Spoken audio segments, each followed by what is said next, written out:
From the Phoenix Suns owner openly saying the N-word to fans verbally and physically attacking Black players, the NBA is no stranger to racism. In this video, let's talk about the NBA's racist past and the future. Starting with a throwback to the 50s, when the roots of the NBA's racist culture first began. So back in the 1950s, when the NBA was just starting out, there weren't many Black players in the league. One of the first was Chuck Cooper, who was drafted by the Celtics in 1950. But not everyone in Boston was cool with that. Some people didn't think a Black guy belonged in the league.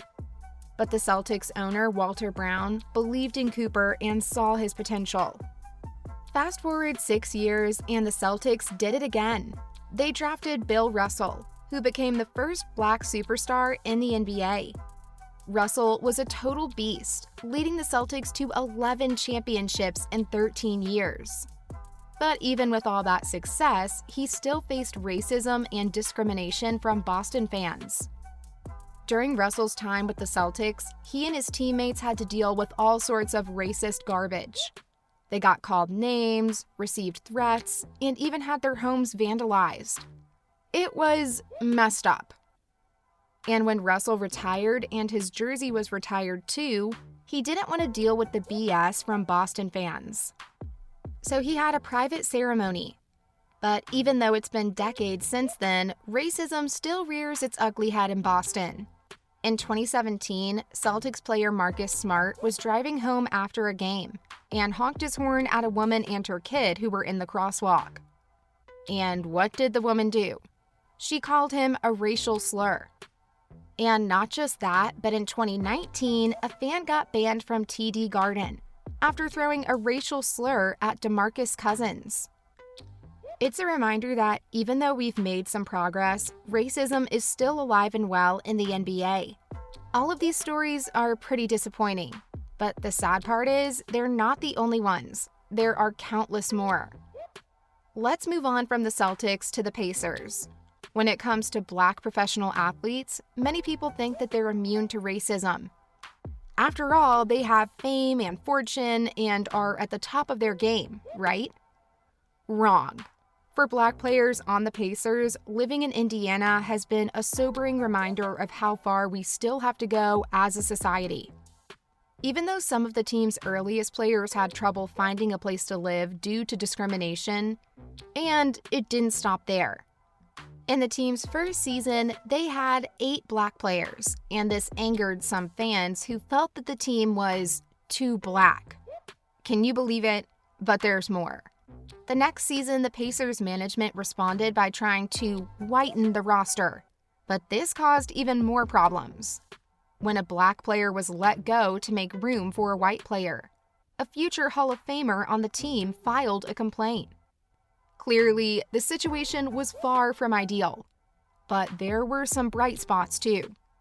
Despite the racism they faced, some of the players were still able to form connections across racial lines. For example, Mel Daniels was able to reach out and connect with people from different backgrounds. It's important to remember that not everyone in Indiana is tolerant, but we still have a long way to go to create a truly equitable society for all. Clearly, bigoted fans and fear of public response have a huge part to play in the discrimination Black athletes have to face. But the story doesn't end there. Racism lives within the league's management as well. Yes, I am talking about the Phoenix Suns owner, Robert Sarver. An article in ESPN revealed that Sarver is being accused of using racist and sexist language and creating a really toxic work environment. Some of the employees who used to work for him are saying that he would even use the N-word. And if that wasn't enough, he is also known to talk about women in a really disrespectful way. One person said he would call Black people the Blacks, and even said that a player shouldn't be signed because he was too African. I mean, that's just a whole new level of messed up. And it's not just the language he used either. Apparently, Sarver was also a pretty bad boss. He would yell at his employees, belittle them in meetings, and even retaliate against people who spoke out against him. Yikes, not cool. The NBA is now looking into these allegations and saying they're going to investigate what's going on. Sarver has said that the accusations are false, but the Suns organization has said they're taking it seriously and will work with the investigation. It's pretty sad that stuff like this is still happening in the workplace. The NBA has tried to do better when it comes to racism and sexism, but things like this show that there's still more work to do. It'll be interesting to see what happens next and what action the NBA takes. At this point, anyone can see that there are major issues with the league. But what's being done to address these problems? Looks like the future is bright when it comes to inclusivity in the NBA. Or at least, I hope so. A recent report talks about how the NBA is doing when it comes to diversity and inclusion. The good news is that things seem to be improving. A new report card on the league's racial and gender hiring practices has given the NBA high marks for its efforts in diversity, equity, and inclusion. The report card looked at different areas like players, coaches, referees, and front office staff to see how diverse they are. The NBA got an overall grade of A- for racial hiring practices, which is great news.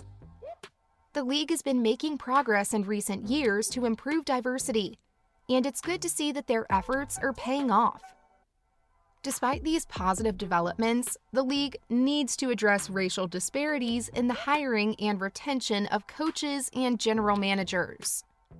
In the 2020-21 season, only 30% of head coaches were people of color, and there were only 4 black general managers out of 30 teams. Clearly, the league has made obvious progress and has set a high bar for others to follow. But there is still room for improvement, and all of these issues must be addressed. It's pretty obvious that most of the racism players experience is at the hands of basketball fans. So what has the NBA done to prevent such bigotry in the future? Thankfully, the league hasn't turned a blind eye to fans' behavior. The NBA has announced a new set of zero-tolerance rules for fan behavior. These will be enforced starting from the upcoming season. These new rules come after several incidents where fans were banned from attending games for racist behavior toward players. The NBA's Vice President of Security, Jerome Pickett, stated that the league has zero tolerance for any form of racist or sexist behavior, and that the new rules are designed to protect players, coaches, and referees from abusive language and actions. The new rules include a ban on racist, sexist, or homophobic language and gestures or actions that are derogatory or discriminatory in nature. Fans who violate these rules will face ejection from the game, and their season tickets may be revoked. The league will also conduct investigations into any incidents that occur and will take appropriate action. This move by the NBA is a step towards creating a safer and more inclusive environment for players and fans alike. The league has made it clear that racism and discrimination have no place in basketball, and that it will take strong action to enforce this. The hope is that these new rules will help to eliminate any racist behavior from NBA games. At the end of the day, all everyone wants is a more welcoming and diverse community for the players and fans. Well, there you have it. That is the scoop on racism in the NBA.